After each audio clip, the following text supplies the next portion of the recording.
professor do Departamento de Ciência da Computação, orientador de mestrado e doutorado na educação e coordenador de um grande grupo de pesquisa, eu acho que o maior grupo de pesquisa da Federal de Sergipe, que é o GPED, né? Pesquisa Informática na Educação. Então, hoje, o Henrique, né, vamos falar sobre a relação entre a educação, a inovação e as TICs na economia do conhecimento. Né? Então, eu tenho o prazer grandíssimo de deixar vocês nas mãos do professor Henrique Neuschneider. Henrique, tu tem 1 hora para bater de papo aqui, depois a gente abre a pergunta para o pessoal e eles vão descascar do começo ao fim. Tá bem, eu posso até fazer, não precisa usar tanto tempo, mas ótimo, excelente tempo. Bom, então, antes de mais nada, é um grande prazer estar com vocês, agradeço aqui imensamente o convite do meu querido amigo e irmão, né, Sérgio Crespo. Somos parceiros, Sérgio Crespo faz parte do GPED também, está aqui conosco sempre nos apoiando nos eventos que nós realizamos, que o principal é o ciclo de conferências TEDIC Educação, está nas bancas também, dos meus orientandos de mestrado, ainda não tive a oportunidade de participar de uma banca de doutorado, porque também comecei agora, minhas 2 primeiras doutorandas acabaram recentemente. Bom, sem mais delongas, a minha ideia aqui, quando eu escolhi o tema e a palestra que eu vou apresentar, eu preferi não descer do nível ôntico, né? Não ir ao ontológico, não aprofundar as discussões. Eu preferi apresentar uma palestra fazendo emergir questões, fazendo emergir conceitos, né? E principalmente apresentando ou possibilitando a visualização da problemática que cerca o uso das tecnologias digitais na contemporaneidade. Porque, como a gente começou aqui conversando, infelizmente, é uma moeda de 2 faces. Eu não sou, já quero dizer aqui a todos, que minha formação é engenharia civil, eu sou mestre em computação, né? Doutor em engenharia de produção, mas trabalhando com informática aplicada à educação. Então, o meu discurso, ele é um discurso que invoca o uso responsável das tecnologias, né? Porque a gente tem percebido as tecnologias infelizmente, provocando malefícios, como, por exemplo, algumas patologias já, como a nomofobia e outras, né? Bem, então eu vou aqui, Sérgio, carregar o PowerPoint que eu preparei, né? Vamos ver se funciona aqui bem, e compartilhar com vocês, e a gente vai tocando daqui. Espera aí, um momentinho só.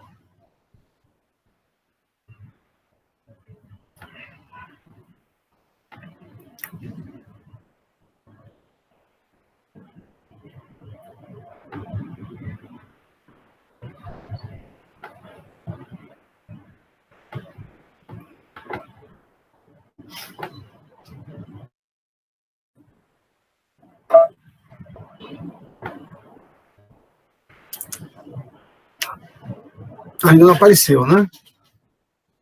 Isso aí de novo. Aqui ainda não estou bem treinado nisso aqui.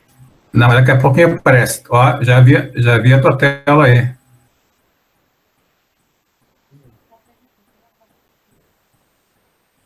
Henrique, tu tem que clicar na janela do PowerPoint. Estou clicando. Deixa eu me ver aqui. Essa aí. Espera aí. Agora, eu, sem querer, cliquei em interromper. Mas está aí? Saiu? Saiu, mas agora de novo, porque tu interrompeu. Deixa eu ir lá de novo.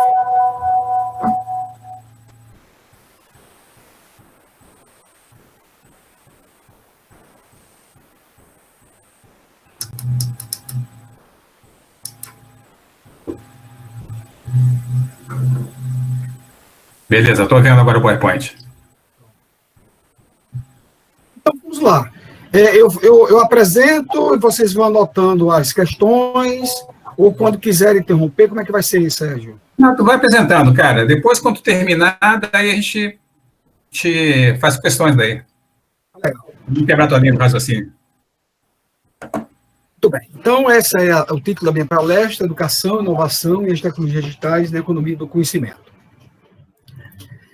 Bom, talvez não apareça com tanta nitidez, mas a ideia que eu quero trazer aqui, com dados, né, é para dirimir dúvidas do quanto da intensidade do uso dessas tecnologias digitais da informação e da comunicação na atualidade, né? Então, eu fiz aí um snapshot de 2017, de um site que apresenta as visualizações ou o acesso dessas tecnologias, né, em 1 minuto, 60 segundos. Então, por exemplo, Facebook foram 900 mil logins, né? Mensagem de texto, 16 milhões, YouTube, 4,1 milhão de vídeos vistos, etc. Né? Pegando agora, nesse mesmo site, atualizando agora para 2020, né? Então vocês lembram lá, por exemplo, o Facebook estava com 900 mil logins, em 2020 ele já vai com 1 milhão e 300 mil logins. Né? O YouTube estava com 4,1 milhão de vídeos vistos, já vai em 4,7. Eu não vou aqui. Depois eu disponibilizo para vocês, até inclusive a fonte, né? Está aí embaixo. Mas é só para dizer o seguinte, que contra fatos não há argumentos. Né? Vivemos uma sociedade que usa intensamente essas tecnologias, chegando ao ponto de ser intoxicada por essas tecnologias. Aqui eu trago uma visão das revoluções industriais como anunciadas por Rifkin. Né? Jeremy Rifkin é um intelectual, economista estadunidense, é um consultor hoje da comunidade europeia, e ele, então, e o Jean-Pierre atualmente está lendo o seu livro, a terceira revolução industrial, né? E eu acho interessante esse quadro, porque o Rifkin disse que toda a revolução industrial que aconteceu até então, ela aconteceu quando houve a concomitância, a convergência da disrupção de fontes de energia com novas tecnologias de informação e comunicação. Né? Então, de baixo para cima, nós temos a primeira, a segunda e a terceira revolução. Na primeira revolução, o fator de comunicação, né, que provocou essa revolução foi o aparecimento da prensa, né, que permitiu que as informações fossem impressas, né, e circulassem. Tá? E com relação à questão da fonte de energia, nós tivemos o motor a vapor. A disrupção para a segunda revolução industrial aconteceu exatamente quando a comunicação passou a ter como fonte a eletricidade e a fonte de geração de força, né, é o motor, a explosão. E agora vivemos o terceiro momento, a terceira fase, que é onde temos a internet como sendo a mais recente, a mais nova tecnologia de informação e comunicação, e a mudança ou uma indicação, né, do aparecimento da geração de energia através de fontes renováveis. Né? O livro do Rifkin, né, ele é bastante otimista, e já agora em 2020 já deveria ter acontecido muita coisa. As coisas estão acontecendo de maneira não tão acelerada como ele previa, porque significa enterrar a fonte baseada no carvão e no petróleo, né?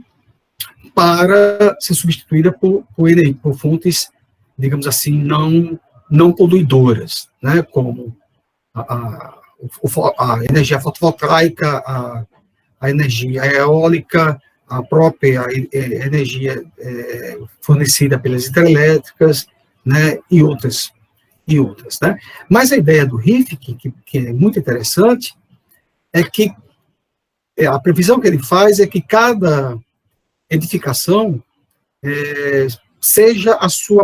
tenha a sua própria, ou funcione como uma geradora da sua própria energia.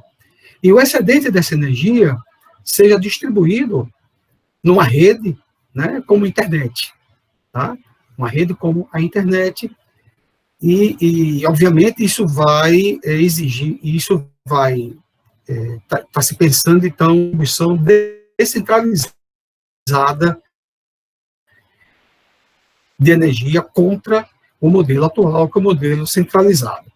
Mas chama a atenção nessas 3 disrupções que a humanidade já passou e está passando, é que todas as 3 houve necessidade da melhoria da educação, né? Na primeira revolução industrial, houve a necessidade da alfabetização intensa, né, em massa da população, para que a comunicação pudesse ser lida, né, e ser escrita através dos relatórios, etc. Né? Aí, então, nós vamos seguindo com esse avanço da qualidade educacional, e na segunda revolução industrial, foi preciso estender ainda mais a educação e especializar a educação, né? Então, nós podemos dizer que o marco da segunda era, da era industrial, é uma educação com os moldes, né, industriais, e centrada na hiperespecialização, que hoje, para a gente, gera um problema, né? E a terceira revolução industrial, estamos agora, então, discutindo qual é a educação que a gente precisa. Certamente, a educação desenvolvida na era industrial, uma educação baseada na padronização e na superespecialização, ela não é mais suficiente. Então, já deixa aqui um campo de pesquisa muito interessante e de discussão muito interessante para depois a gente voltar, se vocês quiserem, né? Agora, fazendo aqui uma rápida contextualização sobre a sociedade do conhecimento, essa dita sociedade do conhecimento, né? Fatos que aconteceram, né? E que proporcionaram, digamos assim, que vai coincidir exatamente com a terceira revolução industrial, lá apontada por Rifkin, né? Então, um fato importante é a convergência digital, né? Ou seja, a integração possibilitada pelas ciências da microeletrônica, telecomunicações, optoeletrônica e computadores, né? E essa integração, ela é baseada, né, em 3 leis, ou ela é resultado ela é resultado, digamos assim, da ação de 3 leis, que vocês conhecem, né? A lei de Moore, de Gordon Moore, a lei de Metcalfe, né, engenheiro que propôs o padrão Ethernet, e o Maxwell, que foi aí o Maxwell lá da eletrônica, da óptica eletrônica, né, em homenagem a ele. Então, o que é que Moore cunhou, o que Moore percebeu como um padrão que, na época, porque agora já não estamos mais, a lei de Moore precisou já ser atualizada, né? O que ele percebeu é que havia um ciclo de vida dos equipamentos eletrônicos, né? Eletroeletrônicos, em 18 meses. A cada 18 meses, a gente se percebia o dobro da potência dos equipamentos, mantendo-se o preço, ou então a redução pela metade do preço daqueles equipamentos que tinham aparecido há 18 meses atrás, né? Como eu falei, eu acho que por volta de 1995, um pesquisador ainda vivo da Google, o Ray Kurzweil, ele reeditou essa lei, reelaborou essa lei, diminuindo, né, percebendo e apontando a diminuição desse ciclo, de 18 meses para 10 meses, salvo engano, né?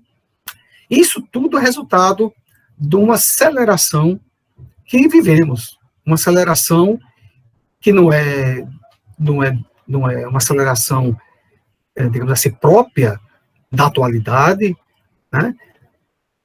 Ou seja, uma velocidade, essa velocidade que a sociedade hoje vive, na velocidade que a sociedade vive hoje, não é uma coisa própria somente da atualidade. Digamos que eu costumo dizer que o homem tem tara. Quando eu digo homem aqui, é o homem, a mulher, a espécie humana, né? A humanidade, né? Tem tara na velocidade, né? Seja para deslocamento, e aí o maior estímulo são as guerras, né? Quem se desloca com maior velocidade tem vantagem, né?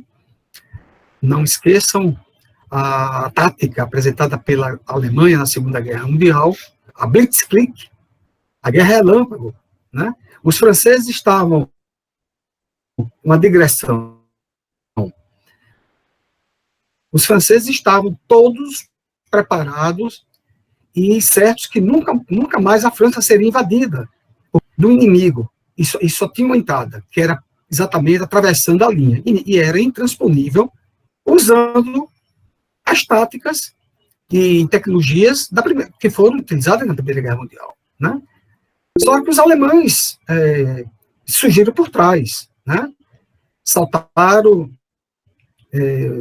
com uma nova ferramenta chamada de comandos, né? Grupos de soldados muito bem treinados e armados com armas leves, mais de grande potência, atrás das linhas, e tomaram a linha marginal dos franceses, simplesmente tomaram, né? E depois, quando os tanques avançavam com apoio da Força Aérea, né? Isso nunca tinha sido usado, tá certo? Então, era a guerra relâmpago, né? Que a Alemanha apresentou e tomou o mundo de surpresa, né? Então, a velocidade é um vetor, uma força muito importante para o vetor de deslocamento. E a outra força, na qual a velocidade se apresenta com grande potência, é a produtividade, né? Que até hoje ainda perseguimos a produtividade, né? Fazer mais em menor tempo com menos insumo, tá? O Metcalfe contribuiu quando também ele elaborou a lei que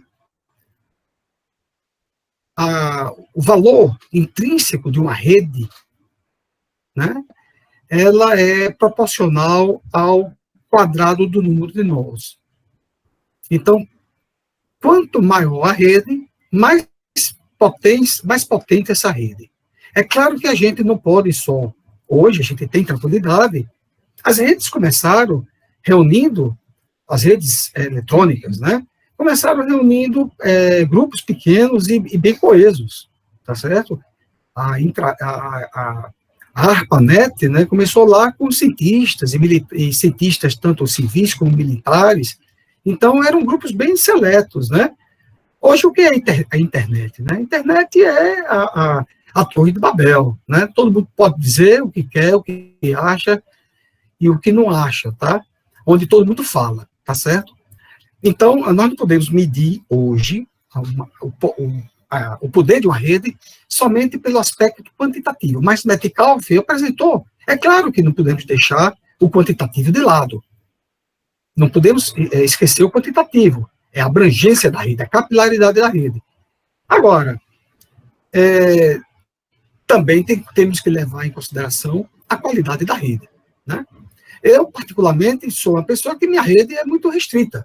Agora, por exemplo, eu tenho na minha rede um cara chamado Sérgio Crespo, certo? Então, isso confere qualidade à minha rede, né? Quando eu estou falando para os meus alunos, eu digo assim, quem tem 500 amigos, né? Amigos entre aspas, né? Eu já escrevi até sobre isso, né? Amizade virtual, né? Pô, todo mundo levanta, pô. 500 amigos não é nada hoje em dia, né? Agora, quem são essas pessoas que compõem a rede, tá? Então, hoje a gente tem que usar, inclusive, um conceito também que a gente trouxe para a nossa área, que é o conceito de curadoria, né? Importamos lá da área da arte, né? Ser curador. O que é ser curador? Curador é cuidar da informação antes de publicá-la, né? Para que a informação que a gente repasse na rede seja uma informação com valor, né? Não seja simplesmente uma informação que a gente não sabe a fonte, ou mesmo informação falsa. E Maxwell, o nome dele aí, né, lá da física, que a lei de Maxwell é tudo, o wireless, né? É a comunicação sem fio. Então, essa integração é resultado exatamente dessas três leis. Né? Uma lei da miniaturização, que é o princípio maior, né, da tecnologia de silício, em escala.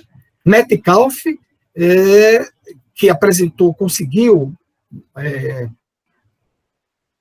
mapear e modelar, né, o ciclo de vida dessas tecnologias, e hoje já se percebe que esse ciclo está baixando, está diminuindo, e Maxwell, quando previu, ou não é Maxwell, a lei que prevê que a comunicação será toda sem fio. Um outro aspecto da sociedade do conhecimento é a economia do conhecimento. Economia do conhecimento, ela é um termo que foi cunhado pelo digamos assim, intelectual e pai da administração, Peter Drucker, né? Lá nos idos de 1969. Tá? E economia do conhecimento nada mais é do que o uso do conhecimento.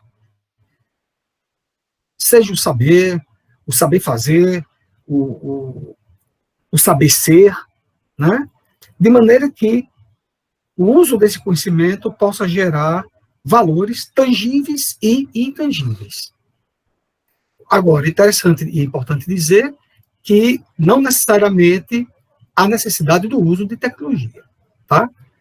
Então, por exemplo, a arte é um setor bastante forte nessa área, né? Quer dizer, quando o artista consegue agregar valor até objetos já existentes. Por exemplo, eu não esqueço, vou aqui falar de um episódio, a universidade, o campus de São Cristóvão, da nossa universidade, está tomado por gatos, né? Houve, inclusive, até um projeto oficial da universidade, né, de cuidar dos gatos, e quando houve dinheiro para cuidar dos gatos, a turma lá da agronomia, da veterinária, cuidava para que esses gatos não se proliferassem da maneira descontrolada. O dinheiro acabou e os gatos continuaram transando, né? Então, imagine como está o campus hoje. E um velho professor lá da física, agora esqueci o nome dele, mas lembro, se for o caso, lembro já. Ele, uma vez, ele levava ração de gatos todo dia para alimentar os gatos que ficavam ali ao redor do departamento de física. Então, quando ele aparecia, os gatos iam atrás dele, sabia que tinha comida. E aí eu achei aquela atitude, uma atitude legal, uma atitude humana, né? E parabenizava, eu disse, professor, é você que sustenta, naquela época não tinha esse projeto oficial, né? Ele diz, inclusive, a minha mulher, ela faz uma incrementação em sandálias havaianas, usando umas pedrinhas no seu nome, que se dá, e enfeitava a sandália havaiana toda com essas pedrinhas, e fazia um sucesso com as meninas lá, e ele vendia essas sandálias havaianas. Quer dizer, é uma sandália havaiana que custava, não sei, R$10, ou até menos, e ele vendia por 15, porque era ela estava, digamos, estava agregado nela um conhecimento, no caso aí da arte, era a mulher dele, um valor estético, obrigado, Gel, pela dica, né? Que a mulher dele tinha essa habilidade com essas pedrinhas e enfeitava, e ele, as alunas todas lá do CCT achavam lindas, né? Mas é importante, então, aqui registrar que essa economia ela é baseada em 3 vetores. O primeiro vetor é o informacionalismo. O informacionalismo é o novo estado de produção da sociedade, né? Só fazendo uma recapitulação aqui rápida, nós tínhamos antes dois modelos de desenvolvimento, o modelo socialista e o modelo capitalista. O modelo socialista sucumbiu, mas nem por isso a gente pode dizer que o capitalista ganhou, né?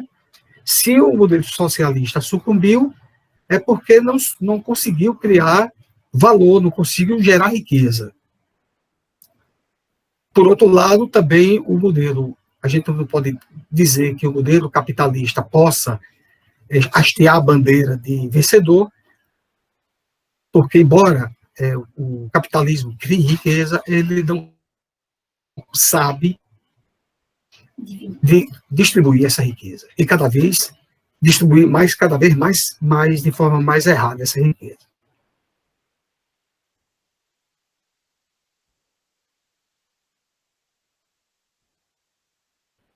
Então, o informacionalismo é o modelo de produção atual, né? Uma produção baseada na informação. E, o que é informação? Informação é dado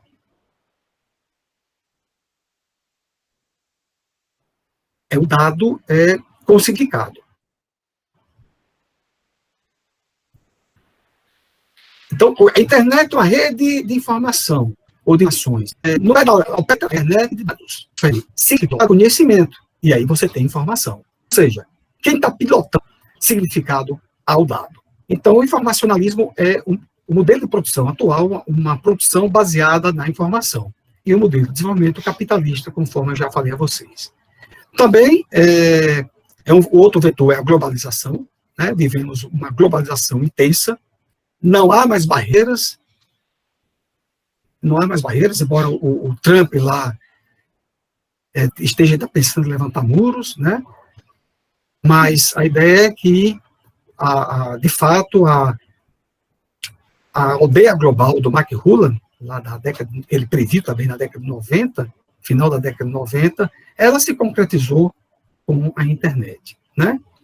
E o outro vetor é o vetor rede, né? Tudo está ligado com todos, tá? E como é que fica a relação homem-tecnologia? Antes, essa relação é que o homem aprendia a tecnologia usando a tecnologia, né? Quando as tecnologias, estamos falando de tecnologias analógicas, certo? As tecnologias digitais, diferente. O homem aprende as tecnologias digitais fazendo tecnologia digital. Então, já vou fazer o primeiro como eu diria assim, o primeiro anúncio forte, né? Na minha opinião, o melhor aproveitamento do computador na educação é programando o computador. É o computador como máquina de programar. Uma máquina para o estudante poder, ao elaborar modelos, ele poder testar os seus modelos e ver os resultados dos seus modelos. É claro que tudo isso tem uma linha do tempo, né? Você não vai ensinar a programar a máquina de von Neumann a uma criança que está ainda em desenvolvimento das suas estruturas mentais básicas, primárias, porque senão ele vira um robozinho, né? Mas aí nós já temos o Scratch como uma linguagem de programação orientada a blocos, né? Onde você não precisa conhecer a máquina do von Neumann, né? Que é o que digamos assim, a dificuldade do computador é criar soluções baseadas, soluções que o computador possa executar, né? Na simplicidade, o computador ainda processa elemento a elemento. Não sabe o último elemento que processou, nem sabe qual será o próximo. Enquanto o humano olha assim e vê o conjunto, né? Então, essa é uma diferença muito importante, né? Você aprende a usar. É claro, aí é que vem aquela coisa. Sim, mas a gente está usando tecnologia, não necessariamente precisa saber o que está por trás do WhatsApp para usar o WhatsApp. Eu concordo. Né? Não é preciso saber o que está por trás do Word para editar um texto no Word. Também concordo. A gente tem que ter uma noção primária, básica, que eu digo que é o esclarecimento, né, sobre essas tecnologias, para não ficar fazendo mau uso dessas tecnologias. Por quê? Porque essas tecnologias digitais de informação e comunicação não são simplesmente ferramentas a serem aplicadas, mas processos a serem desenvolvidos. Então, não vou trazer essa discussão agora, mas o conceito de sábio digital apresentado por Prensky, ele, digamos assim, se apoia principalmente nessa questão. Ou seja, o uso das tecnologias digitais promove o aprimoramento da mente. Por que você não está usando a tecnologia pela tecnologia? Quando você está usando o WhatsApp, né, seja quem for, tá certo? Ele está aprendendo um processo que está por trás. E ele está se desenvolvendo a utilizar essas tecnologias porque ele compreende o processo. Né? Para usar uma tecnologia de comunicação, de informação e comunicação digital, você tem que conhecer o processo. Não é simplesmente, meramente estar apertando botões, etc. Tá?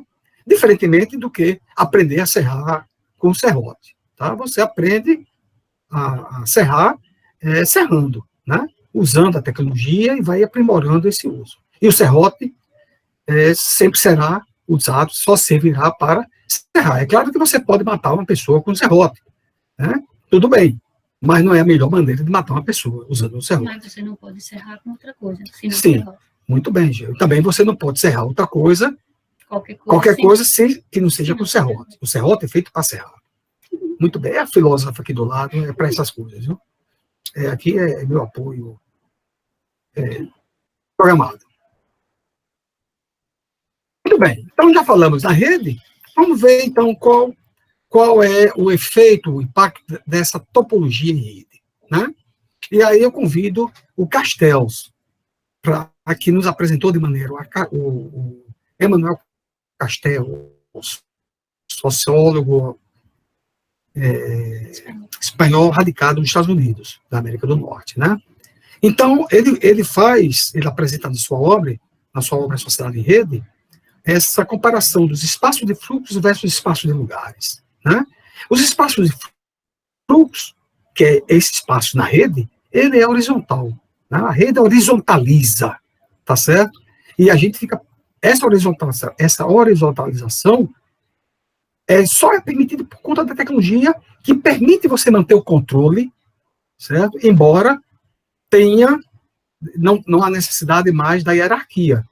A gente fica pensando, puxa vida, como é que uma transnacional como uma Ford, uma Volkswagen, uma Nestlé, consegue controlar, né, ter controle desse empreendimento? Só tem controle por conta da tecnologia que ela utiliza, tecnologia digital.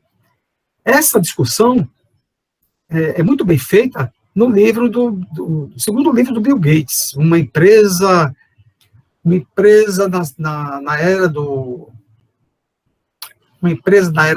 era digital, não, na era do conhecimento, com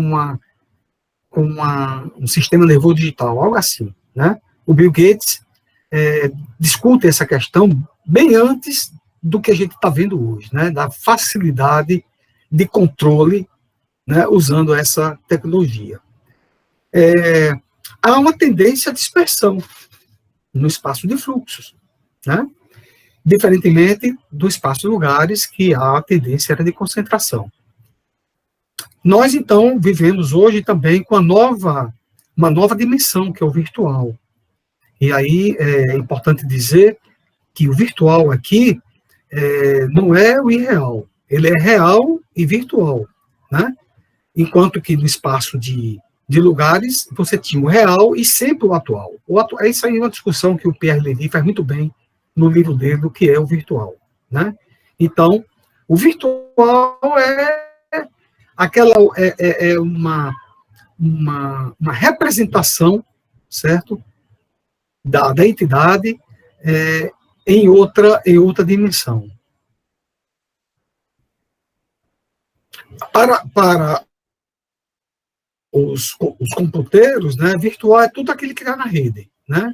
Mas para os filósofos, não. Nós temos, então, no espaço de fluxo, a multitarefa, né, diferentemente dos espaços de lugares, quando você tinha a necessidade da serialidade, porque não era possível processar várias tarefas ao mesmo tempo, nós não tínhamos tecnologia para isso, tá? A ubiquidade aparece, então, no espaço de fluxo, né? Qualquer lugar e a qualquer hora, anytime, anywhere, né? Enquanto no espaço de lugares você tinha o aqui e agora. Então, hoje a gente está se encontrando, né, no espaço virtual. Então, cada um no seu espaço físico, né? Antes, eu teria que estar aí, né? E aí não estaria, porque Sérgio Crespo não tem dinheiro para me levar para aí, e eu, né, para trazer Sérgio Crespo para cá, é difícil arrumar dinheiro, né? E a mesma coisa é para a gente se deslocar para outro lugar. Agora ficou mais fácil, né? Entrou no campo da viabilidade, tá? E o global, no espaço de fluxo, eu penso global, eu posso pensar o global, né? Eu posso pensar nessa dimensão total. Enquanto em lugares não, era só o local. Então, as sociedades organizadas geograficamente. Quem era seu amigo? Era o cara da sua rua, era o cara da sua escola, era o cara da sua empresa. Não podia sair daí, né? Hoje, a tribalização, aí eu recorro a Maffesoli, outro filósofo italiano, né? Francês. Corrigido aqui, né? O Maffesoli é o filósofo que apresenta que anuncia a retribalização da sociedade, né? Porque hoje a sociedade, as pessoas podem se organizar agora por interesses, né? Então você pode fazer parte de vários grupos.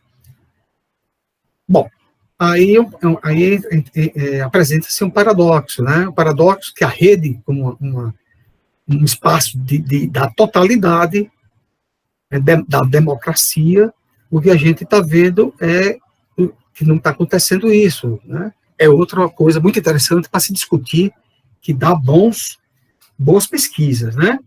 A rede virou um espaço de bolhas, né? As pessoas procuram a sua bolha, porque lá todo mundo vai falar a mesma coisa e ninguém vai se desentender, todo mundo pensa do mesmo jeito. Mas quando a internet foi anunciada, pelo próprio Pierre Levy e outros pensadores, como aquele nosso colega da Bahia, lembro, Gel? André Lemos. O André Lemos, que na última oportunidade que nós tivemos com ele aqui em Aracaju, foi na UNIT, no evento da ABCIBER, ele disse, olha, tudo que eu escrevi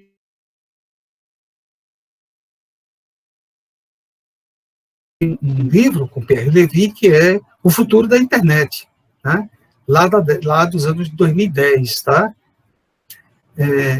E o que a gente está vendo hoje é exatamente o oposto, né? Porque é possível, se a rede fosse povoada de uma forma inteligente, nós teríamos, de fato, a inteligência coletiva reinando na rede. Mas hoje a gente tem. A rede está sendo usada por humanos. E o humano encontrou na rede uma forma de deixar vazar a sua parte de homo deus, né? Que é uma discussão muito interessante para se fazer também. Vou em frente. E uma coisa importante também dessa rede, ou dessa topologia, é que de fato aconteceu a desestruturação de um binômio que passou toda uma vida para ser estruturado, que é o espaço e tempo, né?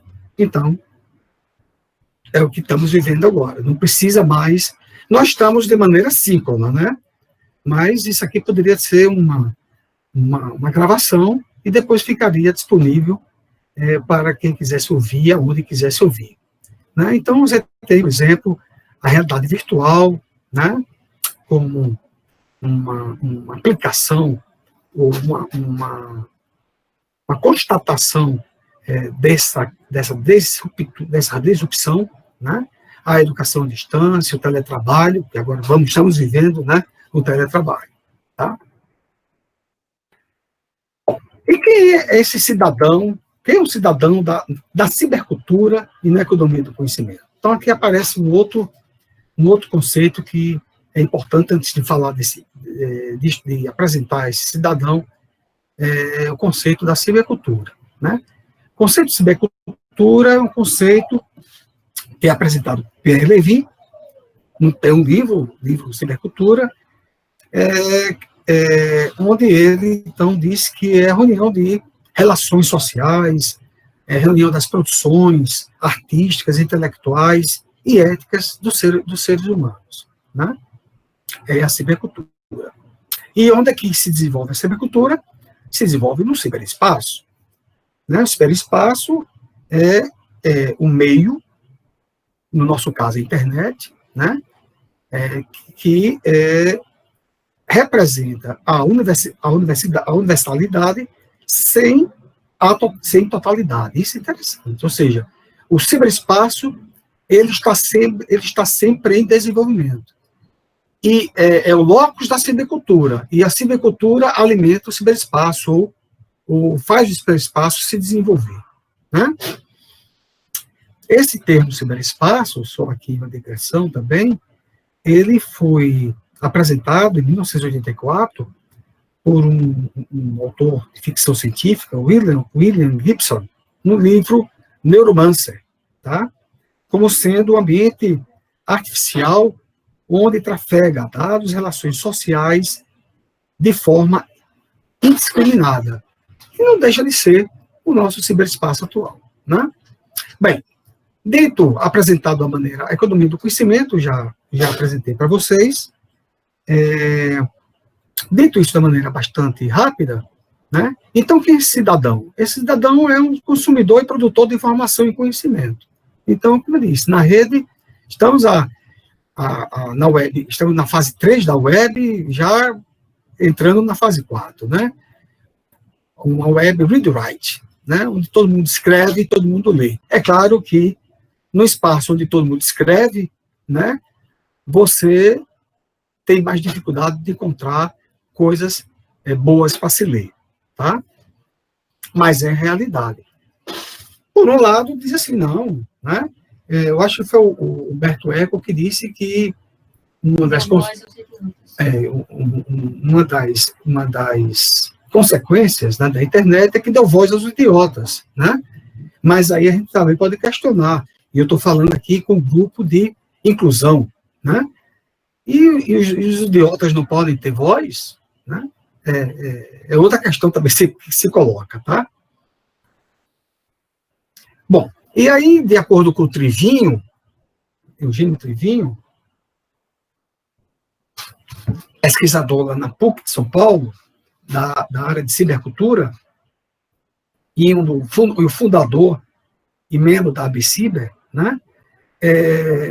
O cidadão na contemporaneidade, ele tem que possuir senhas, que ele chamou de senhas infotécnicas, para se tornar um dromoapto, né? Aí a obra do Trivinho é Dromocracia Cibercultural, dromo vem de velocidade, ou seja, essa velocidade que está hoje, digamos assim, tem principal vetor de aceleração as tecnologias digitais de informação e comunicação, que acabaram sendo vítima dessa própria velocidade que ela apresentou para o homem, né? Metcalf disse que era 18 meses que uma tecnologia se descontinuava, ou era descontinuada, né?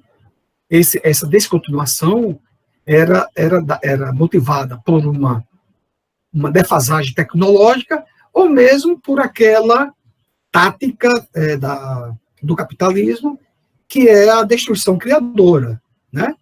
Matar o que existe para que o novo possa surgir. Então, é o descontinuamento, digamos, precoce das coisas, dos utensílios, né?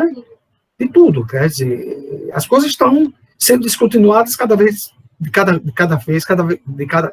de forma mais rápida, né? Então, o Trivinho diz, quem detém essas senhas é considerado um dromoapto, né? É senhas que eu vou apresentar a vocês. Quem não as detém são os dromo-inaptos, né? E quais senhas são essas? Primeiro, ter o capital cognitivo para utilizar essas tecnologias, conhecer essas tecnologias. Depois, ter posse, acesso à conectividade de qualidade, né? Com banda de qualidade, e hoje a gente pode acrescentar mobilidade, né? Hoje você está com os dados na nuvem, né? Então, você tem que ter, se não tiver banda de qualidade, você não pode ver as coisas que estão na rede. Ter posse da informação que está na rede, porque a informação está em forma agora também de áudio, de vídeo, né? De filmes, não somente de texto. E não necessariamente você tem que estar lá no escritório, ou na sua casa, para poder ter acesso, né? Então, a conectividade de qualidade é muito importante. Tudo isso custa grana, então capital financeiro é fundamental. Então, essas três senhas, ou esses três elementos, são os requisitos para ser considerado dromoapto. Só que, como o Trivinho também alerta, as tecnologias acabam também causando um estado de terrorismo, né, de terror aos dromoaptos. Que estado é esse? De estar sempre correndo atrás da tecnologia, para não ficar no estado de dromo-inaptidão. E aí eu pergunto a vocês, né, que é do grupo de inclusão, inclusive inclusão digital, nós podemos falar de inclusão digital numa sociedade onde cada vez mais as tecnologias estão sendo descontinuadas cada vez mais rapidamente? Será que eu posso considerar-me incluído digital? Eu, Henrique von Schneider, posso me considerar um incluído digital? Será que eu tenho todas essas senhas? O capital cognitivo para estar usando as linguagens de programação que estão disponíveis e aquelas que estão aparecendo agora, né? Só para... Bom, eu garanto COBOL, Fortran, Basic, Pascal, e vou até o C. Eu deixei de programar há muito tempo, né? Então, eu sou um drominato, porra, tá? E o cara que é programador de Python, por exemplo, ou de Java, o Java já está sendo descontinuado, né? Já soube. E o que é que vai aparecer? Quando aparecer a outra linguagem, ou ele aprende ou ele está fora do mercado, né? Então, o professor Trivinho, a nosso convite, esteve aqui no 5º ciclo de conferências, Dedica Educação. Eu acho que eu estou até usando a camisa do 5º ciclo, né? E conferiu a palestra de abertura, e ele veio falar exatamente sobre o mito da inclusão digital. É uma discussão filosófica. O que é que nós devemos fazer? Nós devemos, aí eu sou engenheiro, né? Colocar um teto, certo? Colocar a altura do bastão. É preciso que uma universidade está no estado da arte, da tecnologia, para usar a tecnologia na educação. É preciso uma escola de ensino médio estar com tecnologia de última geração para usar a tecnologia na educação. Então, a gente diz assim, bom, eu tenho que definir o nível de dromoaptidão. Inclusive, esse conceito foi bem trabalhado pela minha doutoranda Elaine, na sua tese, ela já defendeu, quando ela desenvolveu o conceito de dromoaptidão esclarecida, né? Ou seja, você a priori estabelece, como a gente projeta a quantidade de andares que o prédio vai ter, e não vai criar infraestrutura, né, desnecessária para que você possa colocar mais andares. Se você está prevendo que, no futuro, com o crescimento do negócio que aquele habitáculo está sendo usado, vai necessitar, possivelmente, de ser expandido, então você cria uma infraestrutura, fundação, etc., que depois possa ser acrescentado novos andares. Mas, a priori, o engenheiro tem que determinar, dimensionar o artefato que ele vai produzir, que ele vai projetar, né? Esse cidadão tem que ter muitas competências, entre as quais ter competência de aprender sozinho, ter autonomia da aprendizagem, significa aprender na rede, né? Aprender com o outro e com o outro na rede, e não somente aprender com o outro, mas também servir ao outro como um professor, né? Ter desenvolvido o pensamento sistêmico, isso é fundamental, o pensamento complexo, né? Que consiga perceber a complexidade dos fenômenos, e não somente ler ou ter uma visão dos fenômenos como fosse uma visão de causa e efeito linear, porque na natureza e no mundo os fenômenos não acontecem de maneira linear. Quem pode discutir isso muito bem, viu, Sérgio, é a GEL, que é objeto, inclusive, de pesquisa dela, do doutorado, que ela está ainda concorrendo, né? Mas bom saber. Vai pesquisar exatamente, ela vai pesquisar se a BNCC apresenta elementos para agregar tecnologias digitais e possibilitar o desenvolvimento do pensamento complexo, né? Então, o pensamento sistêmico, o pensamento complexo, como é que é o termo que o Capra usa? Pensamento sistêmico. Não, pensamento sistêmico é de Peter Senge. Bom, agora, visão sistêmica de Capra, né? E o pensamento sistêmico e o pensamento complexo de Edgar Morin, né? Mas precisamos desenvolver, hoje, ter desenvolvido o pensamento sistêmico. E aí eu já antecipo a vocês, e vocês devem estar já carecas de saber, né, que essa educação ofertada com modelo industrial, que ainda é o modelo vigente da educação vigente, modelo tradicional, ela não possibilita o desenvolvimento do pensamento sistêmico. Criatividade, criatividade é humano, né? Eu me lembro que o Ismar veio apresentar uma palestra, também uma abertura do ciclo, e ele apresentou um slide formidável, que mostrava, uma pesquisa que mostrava como as crianças iam perdendo o nível de criatividade à medida que iam se desenvolvendo na escola, que iam avançando de série, né? Claro, porque uma criatividade, a sala de aula tradicional não é lugar de criatividade, é lugar de aprender respostas e apresentar e apresentar as respostas quando for solicitado, né? Empatia e colaboração, quer dizer, e a gente está vendo no momento atual, né, como é importante a empatia, que é uma característica, né, podemos dizer, uma competência social humana, né, e a colaboração. Tanto falamos em aprendizagem colaborativa, mas não se ensina a colaboração. Colaboração, como pensamento sistêmico, como pensamento complexo, se aprende ou se desenvolve fazendo, né? É o fazer fazendo. É assim que você faz. Aí você tem que ter um modelo que lhe permita isso. Sérgio, eu não estou cronometrando. Eu tenho quanto tempo já? Ainda. Segue adiante. Sim. Lá para meia-noite a gente acaba. Não, essa palestra, eu posso fazê-la de 20 minutos a 20 horas, tá? Mas fica por você, porque a hora que você quiser, a gente pode abrir e começar a discutir. Eu já tenho aqui umas 4 perguntas. Eu já tô finalizando, né? Eu estou apresentando, tá? A discussão vem depois, né? Então, como é que as TEDx na cibercultura? Aí eu gosto dessa, eu conheço esse título, esse subtítulo, a força do bit.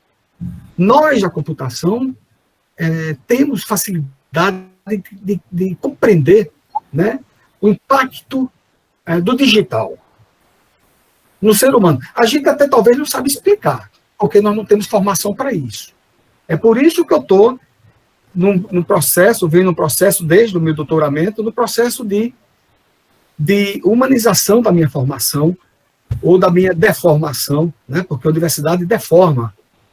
Você é deformado em quê? Isso é uma provocação que eu faço aos meus alunos, né? Você é deformado em quê? O cara já acha ruim, né? Eu já estou chamando ele de deformado. Mas o engenheiro civil é deformado nas exatas, na matemática, na física, enquanto o filósofo não sabe nada de matemática, não entende uma regra de 3, uma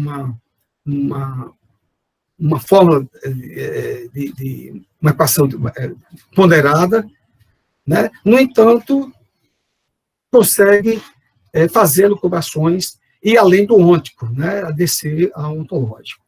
Então, aqui eu vou colocar, digamos assim, características ou características, né? Que afloraram nessa época da cibercultura. Todas essas características motivadas e, digamos assim, tendo o bit como principal vetor, né? Primeiro, a complexidade. Por quê?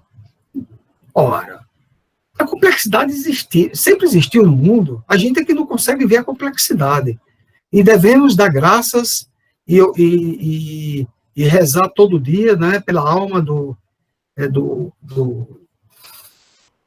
teórico, que Gel também foi o objeto de pesquisa dela, o teórico de pesquisa dela, o Descartes, né, que nos apresentou um modelo de retirar a complexidade dos fenômenos, para que a gente pudesse entender os fenômenos, né? Só que a gente entrou nessa de descomplexificar e hoje as tecnologias conseguem apresentar o fenômeno para a gente talvez não com toda a complexidade dele, mas com mais complexidade do que a gente possa imaginar. Só vou apresentar aqui um exemplo, né? A inteligência artificial de negócio, os aplicativos, os agentes inteligentes de negócios, né, apresentam padrões que são padrões, digamos assim, percebidos ou encontrados o que apresentam, digamos, apresentam ligações fracas, digamos assim. É que agora eu não consegui me lembrar do termo certo. Essas são ligações fracas. Nós, humanos, nós conseguimos ligar ou perceber as coisas que têm ligações fortes, mas ligações fracas não. Agora, atualmente, por exemplo, nós temos os agentes financeiros que dão apoio aos agentes humanos, né, que vão analisar empréstimos, que usam a inteligência artificial, que desenvolve, que encontra padrões e fazem ligações entre padrões. Então, por exemplo, foi encontrado padrão que pessoas que digitam suas senhas no smartphone, né, lentamente, ou que não mantêm as baterias dos seus celulares sempre cheias, coincidentemente, essas pessoas também apresentam um perfil de mal pagador. Isso, quem apresentou isso é o Big Data, a mineração de dados. Como é que a gente agora vai explicar ao professor Sérgio Crespo, né, que o empréstimo dele foi negado? O cara não vai saber explicar, porque ele não costuma manter a bateria do seu telefone sempre carregada, cheia, né? Mas a complexidade, ela está sendo nos apresentada por essas tecnologias. E aí nós não estamos conseguindo, sabe, interpretar essa complexidade, porque nós ainda pensamos de forma linear. Nós temos modelos mentais lineares, né? Não é à toa que a Google tem tantos engenheiros da computação, os desenvolvedores de aplicativos, mas também tem os filósofos, os antropólogos, os sociólogos, para poder analisar o que os dados apresentam, né? Então, complexidade é algo que está à baila por conta dessas tecnologias digitais. Contingência. A contingência é um outro conceito, um conceito apresentado pelo sociólogo Brusek, Franz Brusek, que foi professor nosso, um alemão, foi professor nosso da sociologia aqui na UFES, né? E eu só fui conhecê-lo depois com o livro dele, né? Estudamos o livro do Brusek, inclusive foi uma das fontes que a gente utilizou para responder, para refletir sobre a questão como fazer bom uso das tecnologias digitais, que culminou com o livro que está no prelo. Eu já anuncio aqui ao professor Sérgio Crespo que ele está no corpo editorial deste livro, sem consultá-lo previamente, né? Então, o que é contingência? Contingência é aquilo que é possível e que também não é possível, aquilo que é previsível e que não é previsível. E essas tecnologias, um dos vetores técnicos, né? Dispositivos técnicos, obrigado, João. Dispositivos técnicos que possibilita a contingência é a flexibilidade.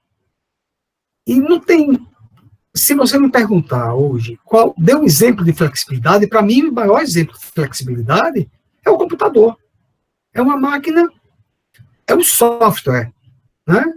É um hardware computador que processa, né, todo tipo de software, e o software em si que pode ser ressignificado.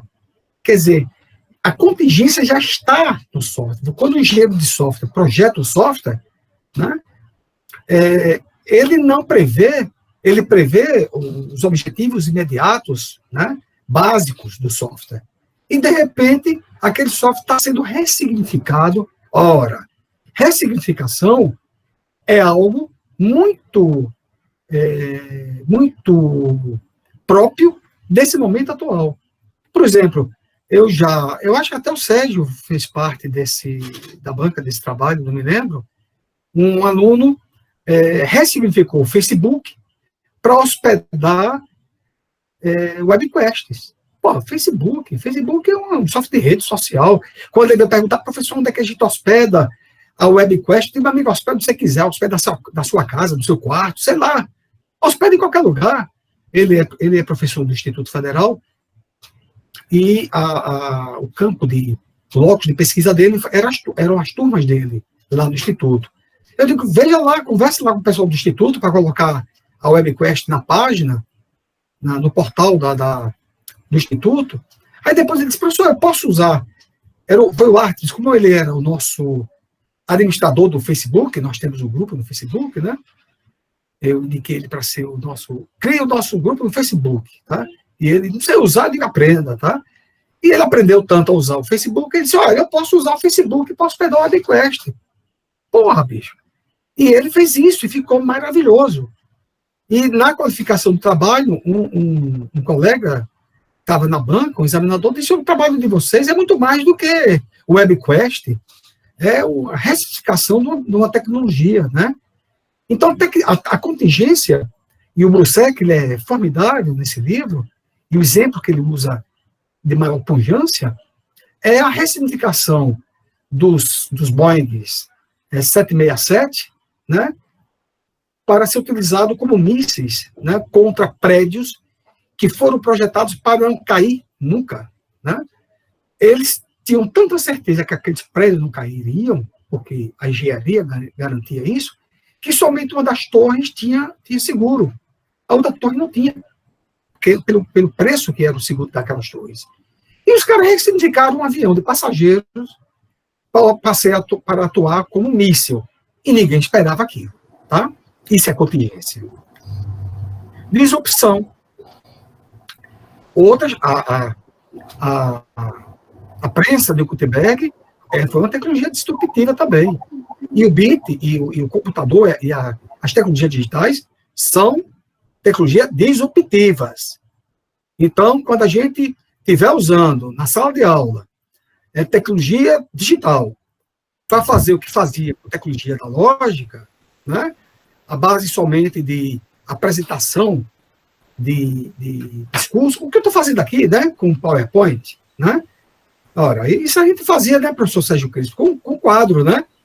Henrique, nós já estamos por incrível que pareça, estamos a 1h07. Putz, então me dê mais 10 minutos. É teu. Beleza, vou marcar. Então, vamos lá. Disrupção é uma outra característica. A instantaneidade, coisa que é comum, instantâneo, né? Eu que tenho a idade de Sérgio Crespo, instantâneo para a gente era somente o leite ninho, né? Que era instantâneo, que a propaganda dizia que era leite, que era instantâneo. Hoje, instantaneidade é o normal. Ubiquidade, outra coisa também que é normal na atualidade, na rede, né? A flexibilidade, que eu já falei, a virtualidade, que eu já falei, a convergência, que é uma característica da atualidade, a dromocracia, que é esse conceito que eu apresentei de forma bastante rápida a vocês, que vale a pena depois ser estudado com mais profundidade, e tudo isso é considerado natural pelos milênios, né? Todas essas características que, para mim, não são naturais, certo? Para o milênio é natural, tá certo? Muito bem. Então, como é que é educar na contemporaneidade? Eu penso que, se temos alguma coisa a ensinar, atualmente, é ensinar a aprender. E eu ainda iria mais longe. Ensinar a desaprender, porque desaprender custa caro. E para você aprender uma coisa diferente do que você tinha aprendido, significa que você tem que desaprender. Não é como um quadro que você vai lá e apaga e escreve de novo. Não, você tem que ressignificar valores. Né? Por isso que, geralmente, há muita resistência com relação ao novo. Né? Bom, então, uma necessidade, um requisito fundamental para a educação da contemporaneidade é que adota um modelo que possa desenvolver o pensamento complexo. Outra necessidade é que desenvolva modelos mentais flexíveis, porque a criatividade e a tolerância está exatamente que são as raízes, né, da inovação e da compreensão do divergente, da diferença, né, do diferente. A inovação e o diferente tem como base a criatividade e a tolerância. Isso é desenvolvido. Não se ensina a ser tolerante, se desenvolve a ser tolerante. E criatividade, dá para se desenvolver mais a criatividade promovendo atividades criativas. É claro que também não podemos abandonar as literacias, literária, matemática, digital e informacional.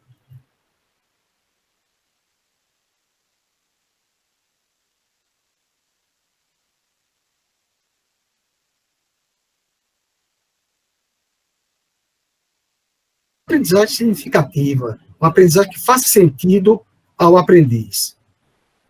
E, então, eu também preciso de menos informação, porque levar informação hoje, simplesmente pela informação como um professor antigo, né, que apresentava conhecimento, porque ele era a fonte do conhecimento, hoje a fonte do conhecimento, a fonte de informação, os dados já estão disponíveis.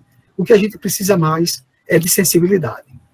Desenvolver sensibilidade. São as competências socioemocionais que o modelo tradicional não leva em consideração. Finalizando, a economia do conhecimento, então, é uma economia baseada na autonomia, no capital intelectual, ou seja, nas pessoas que tenham um intelecto desenvolvido, colaboração, pensamento sistêmico e todos esses recursos desenvolvidos com o uso intensivo das tecnologias digitais da informação e comunicação. Qual é a condição imprescindível? É que nós tenhamos uma educação abrangente, que nos permita compreender a complexidade dos fenômenos e com qualidade. E aí, acabei. Muito obrigado pela atenção, desculpem pela extrapolação do tempo, e agora, então, vamos à fase aí de discussão, Sérgio.